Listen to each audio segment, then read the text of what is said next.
여러분, 트럼프가 미국 대통령에 당선되면서 전 세계를 경악시켰습니다. 이건 뭐 북한이 핵미사일을 발사한 것보다도 더 충격적인 일이죠. 이 충격이 가시기 전에 또 다른 충격이 몰려오고 있는데요. 트럼프를 대통령으로 뽑은 줄 알았더니 트럼프 가족 전체가 지금 대통령 행세를 하고 있습니다. 여러분, 트럼프의 권력 실세 중의 실세는 누군가요? 혹시 아십니까? 딸 이방카죠. 이 트럼프가 가장 신뢰하는 브레인이 바로 그의 딸 이방카입니다. 그리고 그의 남편, 트럼프의 사위 쿠슈너죠. 여러분, 이 이방카와 쿠슈너는 이 트럼프를 대통령에 당선시킨 1등 공신입니다. 트럼프의 그 천박하고 극단적인 이미지를 이방카와 쿠슈너가 아주 세련되고 아주 고급스러운 그런 모습으로 이렇게 상쇄하면서 상류층의 사람들을 설득했죠. 사람들이 트럼프는 믿지 못해도 이들이라면 뭐 괜찮겠다 그렇게 생각하게끔 만든 것입니다. 결국 이제 이 쿠슈너는 백악관 선임 고문으로 이렇게 이제 임명되었다고, 등용됐다고 이렇게 이제 기사를 보게 되었어요. 그리고 또 이방카는 어때요? 사실상 퍼스트 레이디 역할을 지금 감당하고 있죠. 자, 그런데 아주 흥미로운 사실이 한 가지가 있습니다. 여러분, 이 쿠슈너는요, 쿠슈너의 아버지가 폴란드 홀로코스트 생존자의 아들입니다. 그러니까 다시 말해서 쿠슈너는요, 정통파 유대교 가정에서 자라나서 안식일을 철저히 지키는 독실한 유대교 신자입니다. 이방카 역시 이제 이 쿠슈너와 결혼하면서 유대교로 개종했습니다. 다시 말해서 미국 최고의 실세가 안식일을 엄격히 지키는 유대인이다 그 말입니다. 또 흥미로운 것은 쿠슈너의 빌딩이 이제 맨해튼 5번가의 666 빌딩이죠. 물론 제가 여기에는 많은 의미를 부여하고 싶지는 않습니다. 그리고 또 한 가지 더 언급하자면 이번에 이제 그 내각 장관들 중에서 주택도시개발장관에 임명된 벤 카슨이라고 혹시 들어보셨습니까? 보니까 미국 내 서열 16위 자리라고 합니다. 벤 카슨이 누굴까?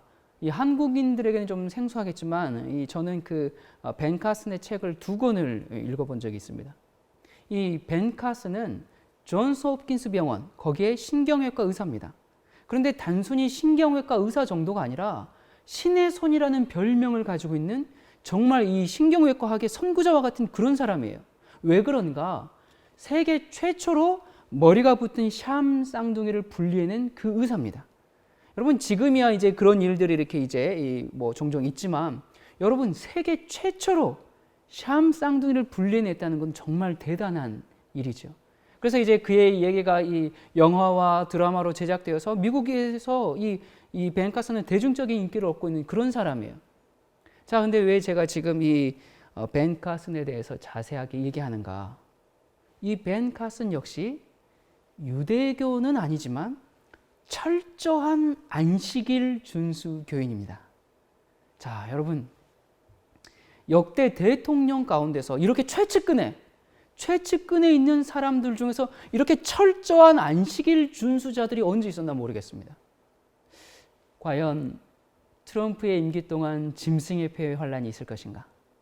저는 개인적으로 이 트럼프의 임기가 다 마치기 전에 짐승의 폐회의 환란이 있기를 바라는데 여러분은 어떻습니까? 여러분은 그렇지 않습니까? 예수님이 속히 세상 역사를 마치시고 재림하셨으면 하는 마음이 정말 간절합니다. 아무튼 트럼프의 임기 때 짐승의 폐 환란이 있다면 이 안식일 준수자들의 역할은 무엇일까? 참 이들의 행보를 우리가 좀 유심히 지켜볼 필요가 있을 것 같습니다. 여러분, 이미 미국은 짐승의 폐 환란을 위해서 하나씩 준비하고 있죠. 여러분, 미국 각주의 그러니까 피마는 미 연방재난관리청이라고 해요. 이 피마. 자, 그런데 피마가 지금 포로 수용소를 계속 짓고 있는데 여러분, 이 피마라는 것은 더 이상 이 음모론이 아니죠. 엄청난 뉴스들이 많습니다. 현재 미국에서는 피마 캠프가 각 지역마다 활발히 진행 중인데요.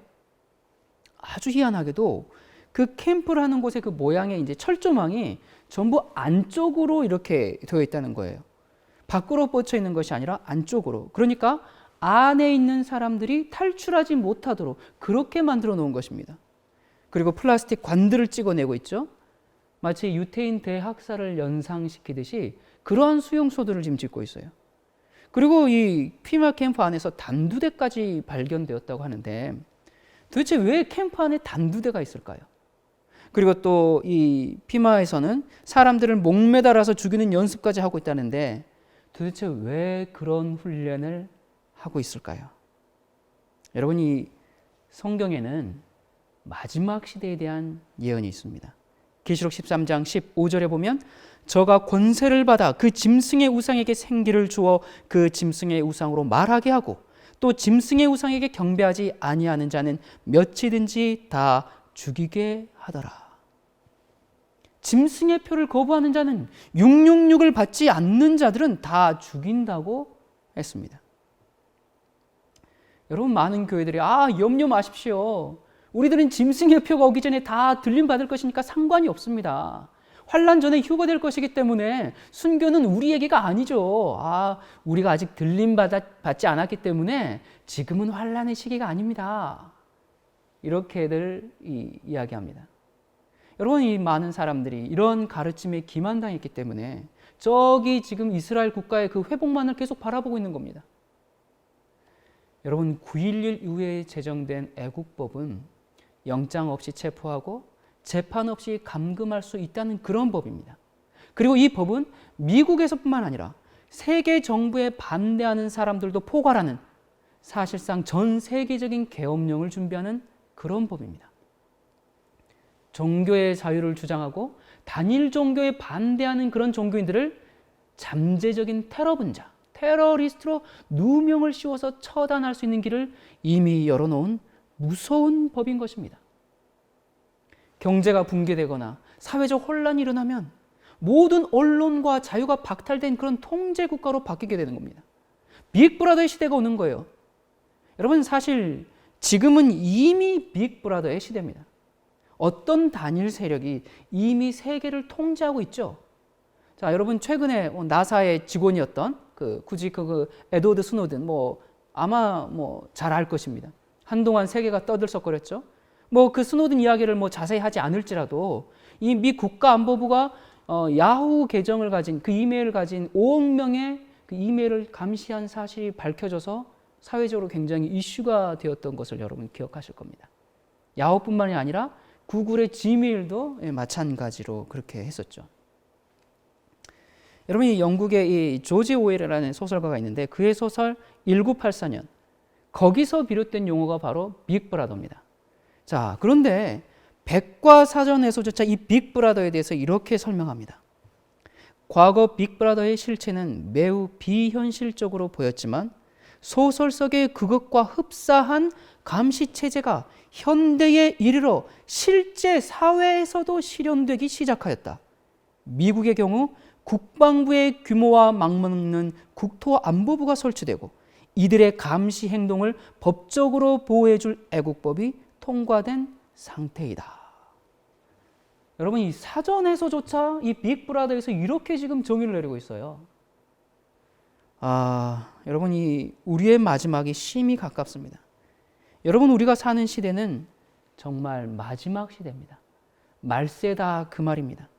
예수님이 재림하셔서 이 세상 역사를 곧 끝내시는 그러한 때에 지금 우리가 살고 있다, 그 말입니다. 자, 여러분, 요한복음에도 짐승의 표 얘기가 나오는 것을 아십니까? 요한복음 먼저 6장 1절부터 좀 보겠습니다. 요한복음 6장 1절과 2절입니다. 그 후에 예수께서 갈릴리 바다 곧 디베랴 바다 건너편으로 가시매 큰 무리가 따르니 이는 병인들에게 행하시는 표적을 봄이러라. 자, 여러분, 여기 보니까 예수님께서 갈릴리 바다에 가셨는데요. 지금까지 예수님을 따랐던 사람들보다 가장 많은 사람들이 지금 예수님을 따르고 있습니다. 아주 큰 무리가 따르고 있어요. 예수님께서 행하시는 기적들을 보기 때문에 많은 사람들이 왔다고 지금 기록하고 있습니다. 자, 여기 14절, 15절, 14, 15절입니다. 그 사람들이 예수의 행하신 이 표적을 보고 말하되 이는 참으로 세상에 오실 그 선지자라 하더라. 그러므로 예수께서 저희가 와서 자기를 억지로 잡아 임금 삼으려는 줄을 아시고 다시 혼자 산으로 떠나가시니라.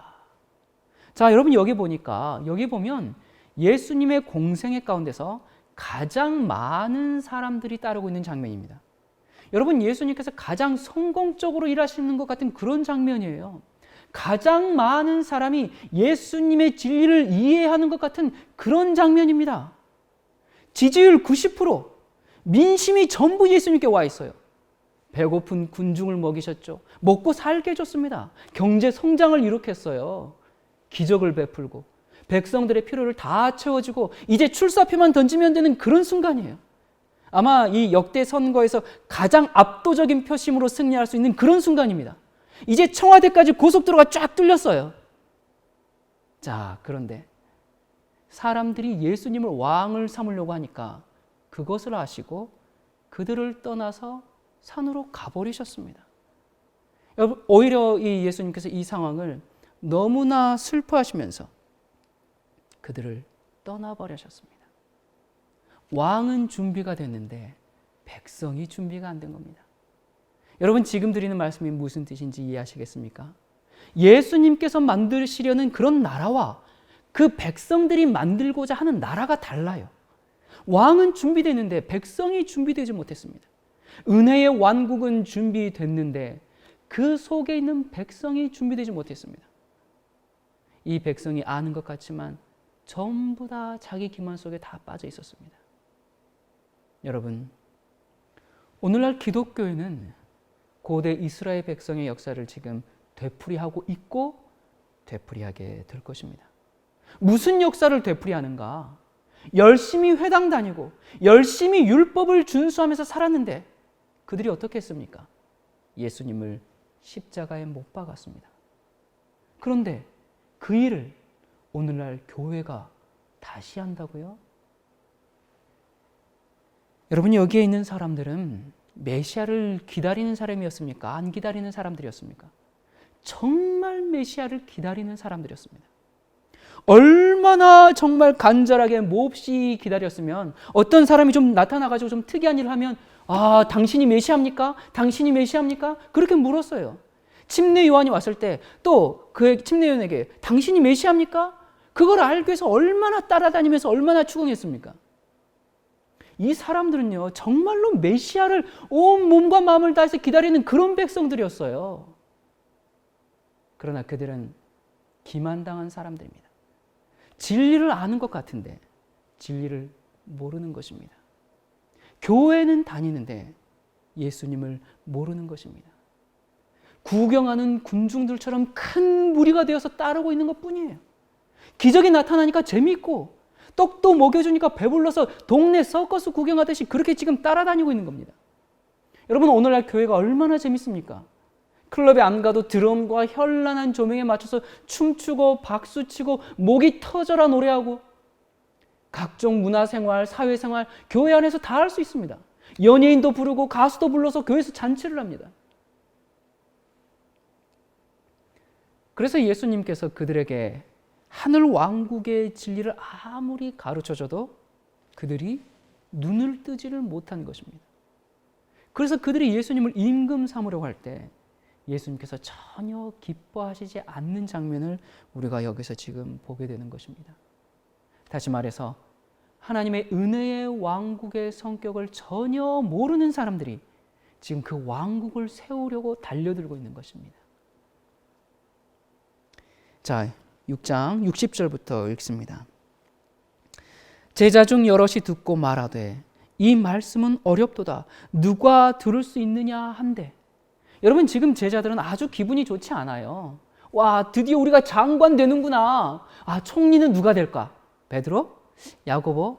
아, 이 지금 뭐 넘치는 지지율을 보면서 지금 한창 미래 계획을 세우고 있는데 예수님이 다 물리쳐 버렸어요. 아니, 우리 주님이 이렇게 정치적인 감각이 없어서 말이지 이게 되겠는가 이거 말이지. 굴러들어온 복을 그냥 차버리시다니. 아, 지금 제자들은 마음이 아주 지금 불편해요. 그래서 예수님께서 말씀하십니다. 예수께서 스스로 제자들이 이 말씀에 대하여 수군거리는 줄 아시고 가라사대 이 말이 너희에게 걸림이 되느냐? 너희에게 그렇게 속상하느냐? 그러면 인자가 너희가 인자의 이전 있던 곳으로 올라가는 것을 볼 것 같으면 어찌하려느냐. 살리는 것은 영이니 육은 무익하니라. 내가 너희에게 이른 말이 영이요 생명이라. 그러나 너희 중에 믿지 아니하는 자들이 있느니라 하시니, 이는 예수께서 믿지 아니하는 자들이 누구며 자기를 팔 자가 누군지 처음부터 아심이로라. 또 가라사대 이러함으로 전에 너희에게 말하기를 내 아버지께서 오게 하여 주지 아니하시면 누구든지 내게 올 수 없다 하였노라 하시니라. 여러분, 가만히 이 세상을 보고 교회를 한번 보십시오. 사람들이 진리 때문에 삽니까? 진리 때문에 살지 않아요. 여러분은 어떻습니까? 여러분은 이렇게 말할 것입니다. 아, 내가 예수님 당시에 살았다면 예수님의 말씀을 충분히 이해하고 따랐을 것입니다. 글쎄요, 여러분, 이때 당시의 사람들이 그렇게 예수님을 따랐지만 전혀 이해하지를 못했습니다. 눈에 보이는 기적만 가지고 살았습니다. 그런 엄청난 기적을 보고 기적으로 만든 떡을 먹고도 그 떡이 아직 소화도 되기 전에 제사장들이 예수님을 욕할 때 두려워서 함께 욕했습니다. 많은 사람들이 예수님을 십자가에 못 박으라고 할 때 눈에 보이고 들리는 것 때문에 말씀과는 상관없이 십자가에 못 박으라고 함께 소리쳤습니다. 말씀과는 상관이 없는 사람들이었어요. 분명히 택함 받은 사람들이었는데, 아브라함의 자손인데 평생 메시아를 기다려왔던 사람들인데 예수님을 핍박했습니다.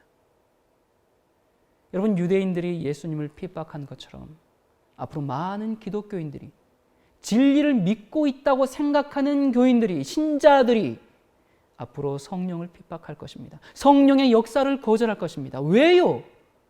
성령의 음성을, 말씀을 통해서 매일매일 먹고 성령의 음성이 매일의 생애로 들어와서 자기의 성품이 되는 그 경험을 하지 못했기 때문에. 여러분과 저도 마찬가지입니다. 남 얘기가 아닙니다. 우리도 예외가 아닙니다. 여러분, 우리는 말씀의 사람들이죠. 그러나 말씀의 사람이 아닙니다. 지식으로는 가득해요. 말씀은 많이 아는데 말씀이 역사하지가 않습니다. 왜요? 성령의 음성에 매일 굴복하는 삶을 살지 않기 때문에 그렇습니다. 여러분, 지금 이 시대는 흔들림의 시대입니다. 흔들림이 없는 곳이 없습니다. 국가가 흔들리고 있습니다. 가정마다 흔들림이 있고 교회마다 흔들림이 있습니다. 선교센터마다, 모든 단체마다 흔들림이 있습니다. 왜 그런가? 마지막 위기이기 때문에 그렇습니다. 주님께서 곧 오시기 때문에 그렇습니다. 예수님께서 속히 오시기 전에 정말 구원하실 백성들을 고르시기 때문에 그렇습니다. 여러분, 예수님께서 이 세상을 이렇게 내려다보시면서 이제 예언된 시간이 다 됐고 내가 이제 재림해야 되겠는데, 자, 내 백성들이 좀 준비가 됐나 이렇게 보세요. 그런데 이렇게 보니까 아직 연글지가 않았어요. 열매가 없어요. 그래서 좀 더 뜨거운 뙤약볕과 좀 더 강한 바람을 준비해서 열매가 있게끔 만들어주는 때입니다. 여러분, 우리가 가만히 앉아있는데 어떻게 하늘 성품으로 그렇게 변화될 수 있겠습니까? 어떻게 하늘 성품을 갖게 되겠어요? 그렇지 않아요. 위기와 고난과 흔들림을 통해서 하늘에 데려갈 성품을 갖춰주시기 위해서 하나님께서 일하시는 것입니다. 여러분, 1800년대 영적 대부흥이 있었습니다. 예수님이 곧 재림하실 것이라는 그런 기대와 감격이 너무 가득 차서 예수님의 재림의 날짜를 정했어요. 하지만 정한 날이 되었을 때 쓰디쓴 실망뿐이었죠. 왜 그랬습니까? 그렇게 순수하게 말씀을 믿고 회개하고 개혁을 일으켰던 그 신실한 성도들이, 여러분, 소규모 집단이 아니라 당시 미국에서만 해도 약 20만 명, 엄청난 인구입니다. 초대교회 이후에, 종교개혁 이후에 다시 찾아보기 힘든 정말 영적 대부흥이었어요. 그런데 대실망을 당했습니다. 왜 그랬을까요? 예언의 성취고 경건의 부흥이었던 재림운동인데 왜 대실망을 당하도록 계획하셨을까요? 성경을 보면 예수님께서 의도적으로 그렇게 하신 것 같아요. 왜 그런가? 그것은 재림운동에 속해 있는 수만 명의 사람들 가운데서 쭉정이를 다 내보내시고 정말 알곡만 남기기 위해서 그렇게 하셨습니다. 참 이상해 보이죠? 하지만 그렇게 하셨습니다. 수만 명이 전부 나가버렸어요.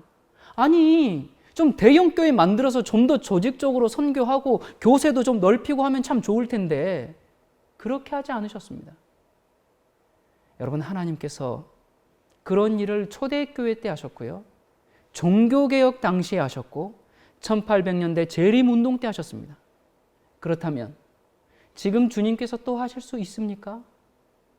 얼마든지 그렇습니다. 자, 여기 66절에 보면 기독교인들을 위한 짐승의 표가 나옵니다. 아니, 기독교인을 위한 짐승의 표라니 이게 도대체 무슨 얘기인가? 현재 열심히 믿고 있다는 사람들이 받게 되는 짐승의 표입니다. 진리를 믿고 진리를 위해서 어려움 당하고 진리를 전하고 있고 진리를 위해서 살고 있다는 사람들이 받게 되는 짐승의 표입니다. 요한복음 6장 66절 666이죠. 자, 6장 66절 읽습니다. 이러므로 제자 중에 많이 물러가고 다시 그와 함께 다니지 아니하더라. 여러분, 얼마나 슬픈 말씀인지 모릅니다. 그렇게 예수님을 따랐던 사람들이 다 물러가고 다시는 예수님과 함께 다니지 않았어요. 왜요? 왜 떠났습니까? 아니, 오병이어 기적을 보고 배도 불렀는데 왜 떠났냐고요. 여러분, 여기서 보다시피 기적이 우리의 믿음을 든든하게 해주지 못합니다. 아, 하나님께서 이것만 들어주시면 내가 하나님을 따르겠습니다. 하나님께서 100번을 들어주셔도 안 따르게 된다, 그 말입니다. 그게 우리라는 것을 깨달아야 합니다. 예수님의 수많은 기적을 보면서도 사람들이 다 떠났습니다. 왜 떠났는가? 그들은 예수님의 기적을 보고 놀라워했습니다. 질병과 고통에서 벗어나기를 원했어요. 그러나 예수님의 자아희생의 생애, 좁은 길로 가는 것을 원하지 않았습니다. 너무나 허영심이 많고 이기적이고 자존심이 세고 독선적이어서 견책을 받을 수가 없었습니다. 너무나 자신을 사랑하고 세상을 사랑했기 때문에 쭉정이가 알곡과 분리돼서 다 나가버린 것입니다. 여러분, 오늘날에도 우리는 시험을 받고 있습니다. 진리가 마음속에 들어올 때 우리 생애가 하나님의 뜻과 일치하지 않는다는 것을 깨닫게 됩니다. 내 마음에 괴유한 혀가 있다는 것을 깨닫게 됩니다. 마음에 미움과 악함과 분냄이 있다는 것을 깨닫게 됩니다. 나에게 전적인 변화가 필요하다는 것을 깨달아요. 그런데 기꺼이 회개하지 않습니다. 기꺼이 개혁하지 않아요. 그래서 죄가 드러나면 오히려 변명하고 화를 냅니다. 이건 나의 마지막 자존심이야. 이것까지 무너뜨릴 수는 없어. 하나님께서 이 정도는 허락해 주실 거야. 성령께서 죄에서 떠나라고 명령하실 때 진리의 등을 돌리고 더 이상 예수님과 동행하지 않게 됩니다. 외적으로 어디를 떠나는 것을 말하는 게 아닙니다. 교회를 다니면서도 예수님과 동행하지 않을 수 있는가? 예, 그렇습니다. 말씀을 가르치면서도 성령을 고역할 수 있습니까? 그렇습니다. 진리를 사랑한다고 하면서 진리를 거절할 수 있습니까? 예, 그렇습니다. 얼마나 두렵고 무서운 얘기인지 모릅니다. 이 말씀이 바로 오늘도 짐승의 표를 받고 있는 기독교인들의 모습입니다. 여러분, 진짜 흔들림은 개인적인 경험입니다. 내적인 경험이에요. 어디 흔들려서 어디 나가고 어느 교회 나가고 안 나가고 뭐 어느 모임에 나가고 안 나가고 그런 게 아니에요. 그 교회가 구원을 줍니까? 그 교단이? 그 단체가 그렇게 구원을 줍니까? 아니죠. 눈에 보이는 흔들림은 흔들림이 아니에요. 영생의 말씀에 따라서 성령에 의해서 성품이 준비되지 않으면 다 흔들려 나간 상태입니다. 나갈 것이 아니고 이미 나가 있는 상태다, 그 말입니다. 교회에 나오고 있는데 다 흔들려 나간 상태다, 그 말입니다. 참 이상한 얘기죠. 나는 누구일까? 우리 자신을 봐야 합니다. 말씀을 잘 알고 잘 가르치고 열심히 전도하고 열심히 봉사하고 번지르르하게 말을 아무리 잘해도 흔들려 나간 상태일 수 있다, 그 말입니다. 그래서 알곡과 가라지가 같은 장소에서 같이 자라고 있는 것입니다. 철저히 자신을 봐야 합니다. 나는 누군가? 물론 간혹 우리가 이 세상과 물질주의가 마음속에 들어올 수가 있습니다. 그럴 수 있어요. 그래서 우리 마음을 잘 지켜야 됩니다. 간혹 유혹이 오고 시험에 넘어질 수 있습니다. 그럴 수 있습니다. 하지만 즉시 돌이켜야 합니다. 더 깊은 회개가 이루어져야 합니다. 혹시 이기심과 교만과 자존심과 비방과 술수와 당짓는 일과 편가르기와 참속군이 될 수 있습니다. 의도하지 않았는데 그런 일이 발생할 수 있어요. 그럴 때 즉각적으로 회개해야 합니다. 변명하고 핑계만 하면 그것이 자기의 성품이 되는 겁니다. 자기가 옳은 일을 했다는 기만 속에 빠져서 자기의 부족과 잘못을 뉘우칠 기회를 잃어버리게 된다, 그 말입니다. 여러분, 우리가 말씀과 진리로 매일 무장하고 진리의 반석 위에 우리 자신을 두지 않게 되면 다 흔들려 나가 있는 상태다, 그 말입니다. 지금 똑같이 같은 장소에 앉아서 같이 말씀을 듣고 있지만 성령께서 말씀하실 때 나를 온전히 굴복하지 않는 사람은 흔들려 나가 있는 상태일 수 있다, 그 말입니다.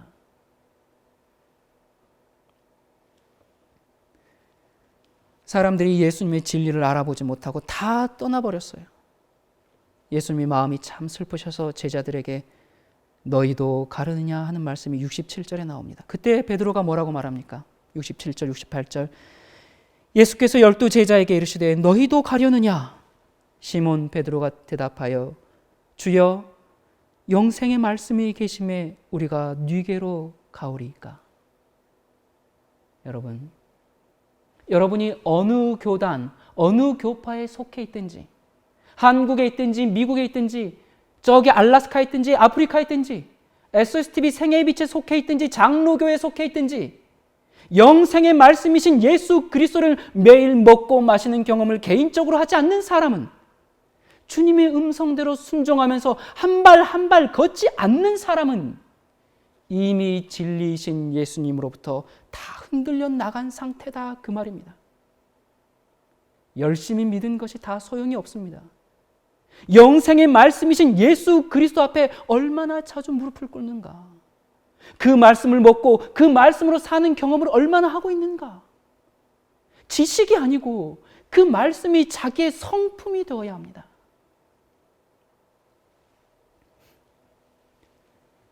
여러분, 우리 마음에 세상에 대한 소망이 없고 세상에 대한 욕심이 없기 때문에 하늘이 너무 그립고 예수님의 성품이 너무 좋기 때문에 예수님을 닮기 위해서 우리가 정말 말씀을 사모하는 그런 소원이 우리 마음 가운데 넘치기를 바랍니다.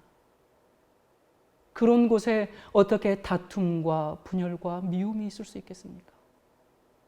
영생의 말씀에 따라 산 사람들이 하나님의 백성입니다. 그래서 마지막 환란이 올 때 갑자기 준비되는 것이 아니라 매일매일 하나님의 백성으로 사는 사람이 그날에 능히 설 수 있는 것입니다. 그렇지 않으면 바람에 부는 겨와 같이 다 날아갑니다. 여러분, 정말 심각한 이야기입니다. 여러분, 성령께서 우리 마음에 언제 말씀하십니까? 진심으로 회개할 때, 진심으로 회개하고 내 마음의 모든 죄악을 버리고 주님의 뜻을 온전히 따르기를 바랍니다 할 때, 순수한 생각을 가질 때, 하나님, 저는 정말 주님 뜻대로만 살고 싶습니다. 내가 편견을 갖고 싶지 않습니다. 그때 우리 마음이 깨끗해집니다. 그렇지 않으면 성령의 호소가 들리지가 않아요. 참 무서운 일입니다. 나의 정당성이 너무 커서 성령의 음성이 안 들려요. 그것이 양심의 화인을 맞게 되는 그런 과정입니다. 여러분, 이 세상은 하나의 정부가 되기 위해서 지금 모여지고 있습니다. 온 교회는 서로의 차이를 다 없애는 그런 교리로 지금 연합하고 있습니다. 거짓이 너무 편만해서 사람들이 진리를 이해하지 못하고 있습니다.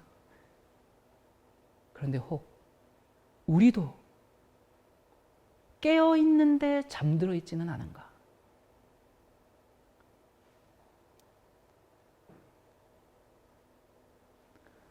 여러분, 지금은 성경에 명백히 기록된 마지막 때 예언들이 모두 성취되고 있는 때입니다. 그럼에도 불구하고 모든 교회가, 많은 교회가 뭔가에 취한 듯 염려하지 말아라, 잠에서 깨어나지 말아라, 그렇게 최면을 걸고 있습니다. 여러분, 예수님께서는 단 한 번도 염려치 말고 안심하라 그렇게 말씀하시지 않았어요.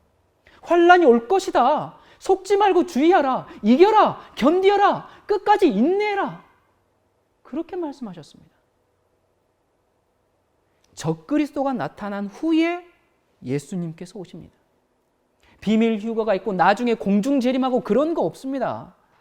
우리 모두가 통과해야 할 환난입니다. 그래서 하나님의 전신 갑주를 입고 깨어 있어야 합니다. 견디고 이기라 하셨습니다. 이기는 자만이 생명책에서 지음을 당하지 않을 것이라고 했습니다. 이기는 자만이 생명의 면류관을 받으리라 하셨습니다. 그때 많은 기독교인들이 배신할 것이라 했습니다. 떨어져 나가는 자들이 있을 것이라 했습니다. 알곡과 쭉정이가 갈라지는 순간입니다. 하지만 흔들림은 벌써 시작되었습니다. 이미 나는 흔들려 나갈 준비가 완료된 상태일 수 있다, 그 말입니다. 여러분은 누굽니까? 나는 누구인가?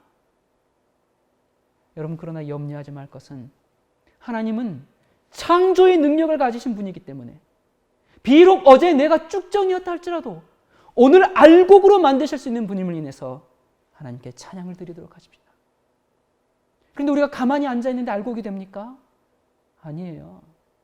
마지막에 핍박이 몰려올 때 예수 그리스도의 성품을 올바로 나타내기 위한 그런 알곡을 만들기 위해서 하나님께서 여러 가지 위기와 고난을 보내시고 계십니다. 그 위기에 어떻게 반응하고 계십니까? 여러분, 개인적으로 흔들림이 있습니까? 가정의 흔들림이 있습니까? 교회의 흔들림이 있습니까? 눈에 보이는 흔들림만 흔들림이 아닙니다. 우리 마음 가운데 영적인 흔들림을 주의해서 보시기 바랍니다. 말씀에 깊이 사로잡혀서 진리의 토대 위에 굳건히 서는 경험을 하지 않으면 우리는 다 흔들려 나갈 것입니다.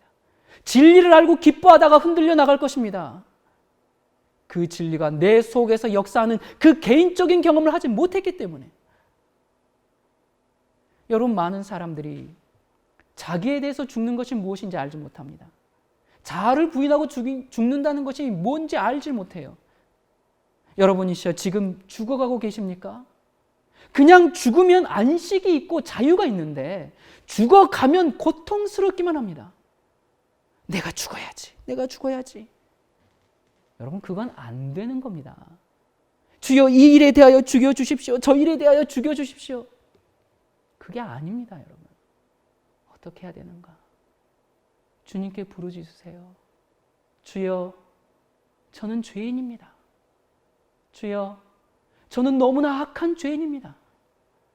주님 앞에서 내가 얼마나 악한 죄인인지 보게 될 때 우리의 죄 때문에 죽어버리는 것입니다. 우리가 주 앞에서 완전히 죽어버리게 될 때 그때 쉼이 있습니다. 그때 평안이 있습니다.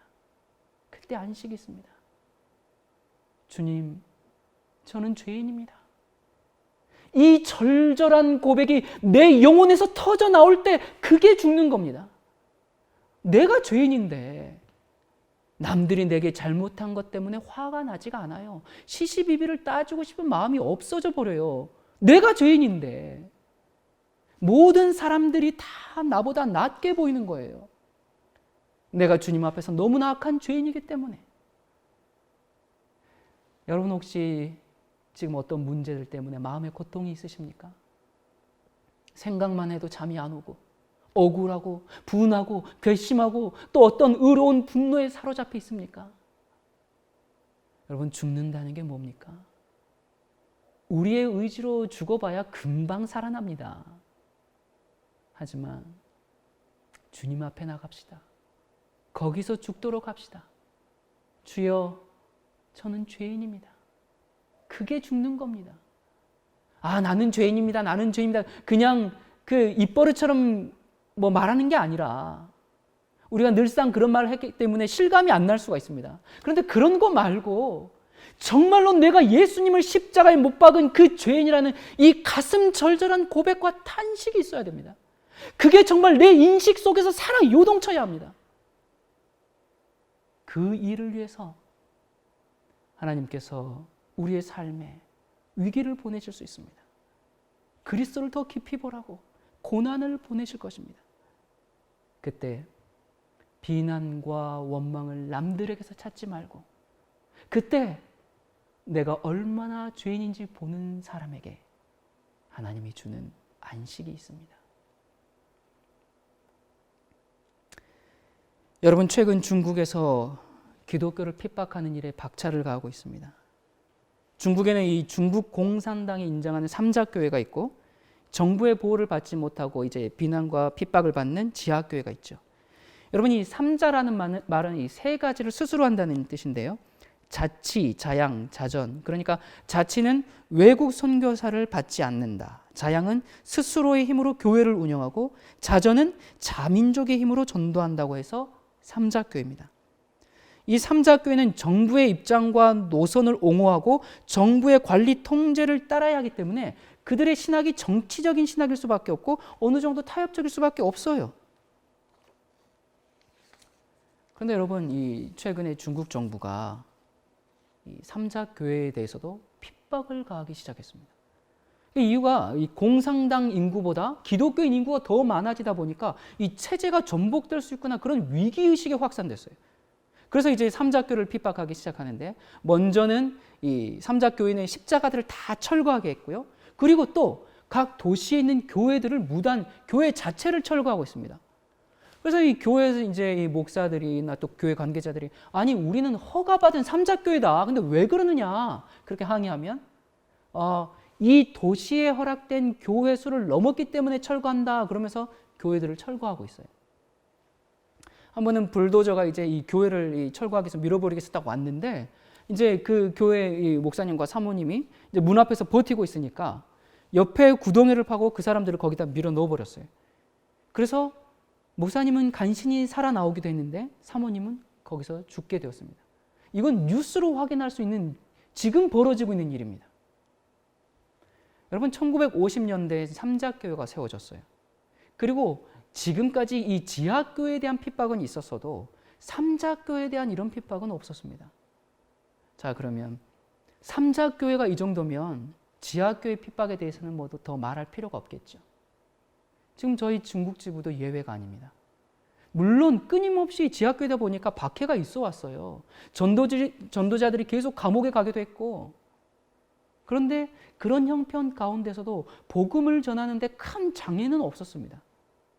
그런데 지금은 상황이 달라졌습니다.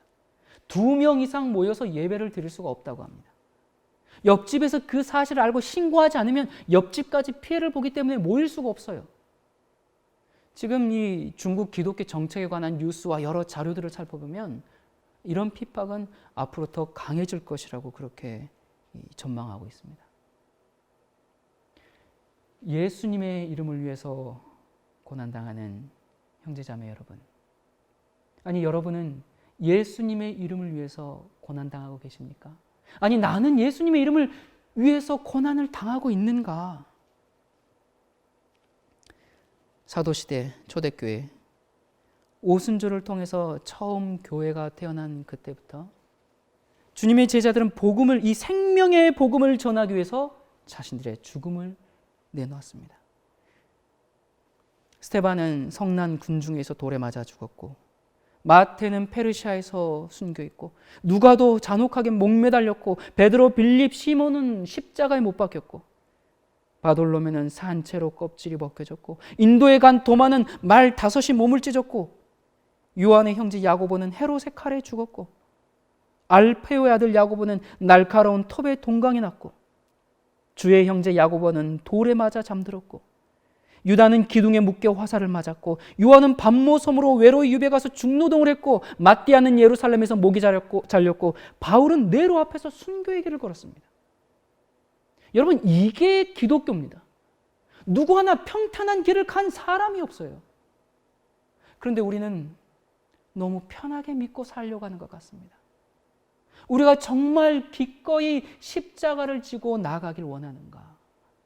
직장에서, 사회에서, 학교에서 눈 한 번 감고 신앙의 원칙 타협하면 문제없이 잘 살 수 있는데 굳이 그렇게 유별나게 그렇게 신앙생활을 해야 할까?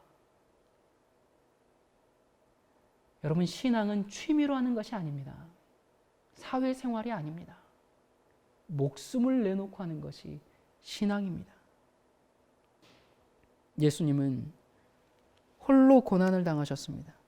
여러분, 예수님께서 죽으실 방법이 참 여러 가지가 있었어요. 겟세마네 동산에서 죄의 중압감 때문에 거의 죽으실 수 있으셨고, 잡히신 직후 그냥 바로 사형장에 끌려가서 쉽게 죽으실 수도 있었는데 계속 지체되고 또 지체됐습니다. 예수님께서 겟세마네에서 갈보리까지 가는 동안 7번 신문을 받으셨습니다. 암나스 앞에서, 가야바 앞에서, 산헤드린 회의에서, 한 번은 밤에, 또 한 번은 다음날 아침에, 그리고 또 빌라도 앞에서, 헤롯 앞에서, 다시 빌라도 앞에서 그렇게 신문과 조롱을 받으셨습니다.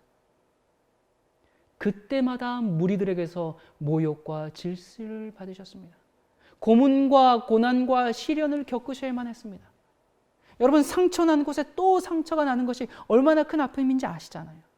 예수님이 채찍 맞으셨는데 채찍 맞은 곳에 또 다른 채찍이, 또 다른 채찍으로, 그래서 예수님의 등은 찢어져서 정말 뼈까지 상처가 미쳤습니다.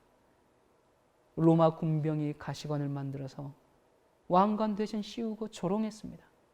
난폭한 폭도들이 자기들이 하고 싶은 대로 이리 굴리고 저리 굴리면서 여러 가지로 예수님을 모욕했습니다.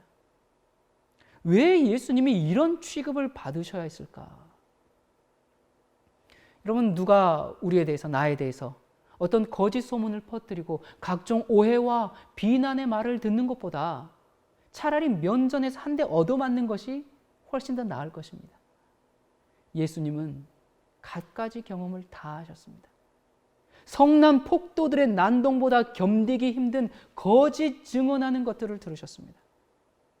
여러분 중에 야유하고 조소하는 무리들에게 둘러싸여 있어 본 경험이 있으십니까? 추측과 억측이 사실인 것처럼 퍼지면서 명예는 사정없이 땅에 떨어져 버리고, 우리가 그런 경험을 하게 될 것입니다. 베드로전서 2장 21절에 이를 위하여 너희가 부르심을 입었으니 그리스도도 너희를 위하여 고난을 받으사 너희에게 본을 끼쳐 그 자취를 따라오게 하려 하셨느니라. 본을 끼치기 위함이었습니다. 예수님께서 이런 취급을 받으신 이유는 어린 양을 따르는 우리들도 저들의 죄를 용서해 달라는 기도, 핍박하는 자를 위해서 기도하는 모습을 우리가 드러내주기를 바라시기 때문에 그러셨습니다. 계시록 14장에 보면 어린 양을 따르는 무리들에 대해서 뭐라고 얘기합니까?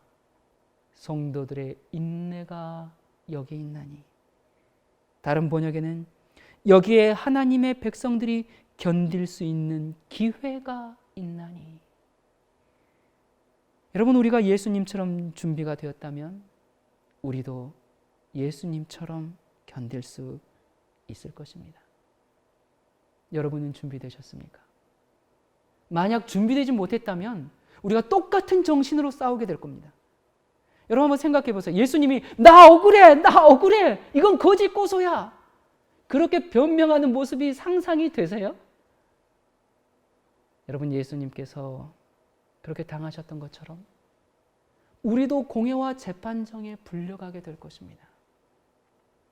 그때 하나님을 참되게 경배하는 것이 무엇이고 우리 신앙의 이유에 대해서 증언하게 될 것입니다. 그리고 우리의 증언을 듣던 많은 사람들이 그렇다, 이것이 바로 진리구나, 그러면서 우리와 함께 할 것입니다.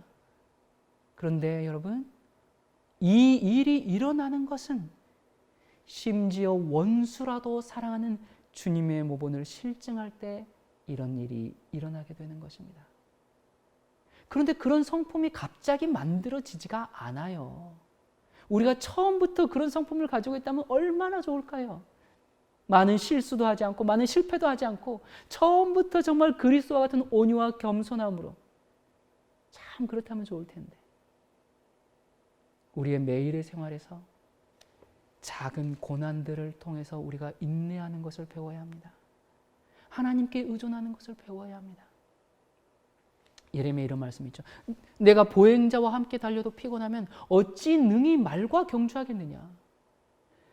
우리가 매일의 삶에서 만나는 그 시험들을 이겨야 말과 달려야 할 때 달릴 수 있게 해주는 겁니다.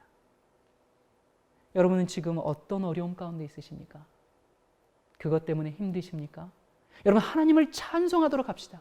우리를 하늘에 합당한 사람으로 만들고 계시는 것입니다. 우리 매일의 삶에서 실패하지 말도록 합시다. 아니 혹시 예수님의 보인을 보이기는커녕 내가 바로 그런 고짓고소를 하는 사람이 될 수가 있습니다. 형제를 참수하는 자가 될 수가 있습니다. 나의 자존심과 나의 체면 때문에 나의 상처받은 감정 때문에 우리가 그런 실수를 하지 않았을까? 그러나 아직은 우리에게 주어진 은혜의 시간이 끝나지 않았습니다. 지금은 우리의 실패와 우리의 실수를 통해서 오히려 하나님을 붙잡고 우리의 믿음을 단련시켜 주시는 그런 때입니다. 여러분 우리가 예수님을 위해서 조롱과 비난과 박해를 받아야 하는데 그러면 예수님은 우리에게 무엇을 해주었는가? 우리가 무엇을 해줄게? 우리에게 무엇을 해줬길래? 우리가 그토록 예수님의 이름을 위해서 죽음도 불사르겠다고 다짐하는데 예수님은 우리에게 무엇을 해줬는가? 여러분 만약 예수님께서 우리를 죄에서 벗어나게 해주지 못했다면 우리는 헛고생하고 있는 것입니다. 자신의 죄 문제도 해결하지 못했으면서 무슨 복음을 전하겠으며 무엇을 위해 순교할 것입니까?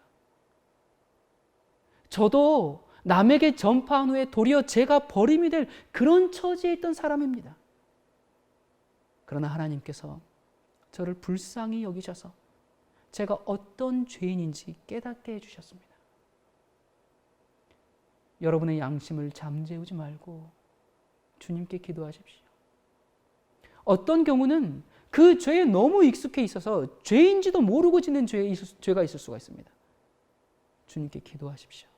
그리고 모든 죄에서 정결함을 입어야 합니다. 여러분 생각해 보세요. 그 죄를 가지고 있다가 하나님 앞에 어떻게 서겠습니까? 불꽃 같은 하나님의 눈이 지금 우리의 심장을 꿰뚫어 보고 계시는데 지금은 용서받을 만한 때입니다. 저는 중국의 박해가 멈추게 해달라고 기도하지 않습니다. 중국의 형제들의 날라야 할 짐이 가벼워지도록 그렇게 해달라고 기도하지 않습니다. 그렇게 하기보다는 더욱 튼튼하게 견뎌낼 수 있는 덩어리를 달라고 그렇게 기도합니다. 여러분 현 상황에서 중국 교회가 이 잠에 빠지는 것은 거의 불가능한 일일 겁니다. 중국에는 우리를 달리게 하는 것이 항상 있습니다. 그래서 달리면서 잠을 자는 것은 정말 어려운 일이죠. 하지만 박해가 멈춘다면 잠을 자게 될지도 모릅니다. 자, 그렇다면 박해가 없다면 잠을 자게 되는데 나태하게 되는데 사소한 것에 목숨을 걸게 되고 갈등과 적대감, 편가르기, 비난, 질투, 서운함, 상처 주는 말, 오해, 미움, 이기심, 인정받고자 하는 욕구, 육신의 소욕과 싸우느라고 아까운 시간들을 다 허비하고 맙니다. 그래서 저는 이 한국 땅에도 정말 속기 핍박이 오기를 정말 간절히 소망합니다. 여러분 우리에게 핍박이 없어서일까요? 그래서 아직도 우리가 이런 것들과 씨름하고 있는 것일까요? 그래서 우리가 온전히 서로 사랑하며 아껴주지 못하는 것일까요? 여러분 우리에게 남아있는 시간은 매우 짧습니다. 이런 모든 것을 다 태워 없애버릴 더 강한 핍박이 어서 속히 왔으면 좋겠습니다. 그래서 서로를 위해서 목숨을 내어주는 사랑을 보여줄 날이 속히 왔으면 좋겠습니다.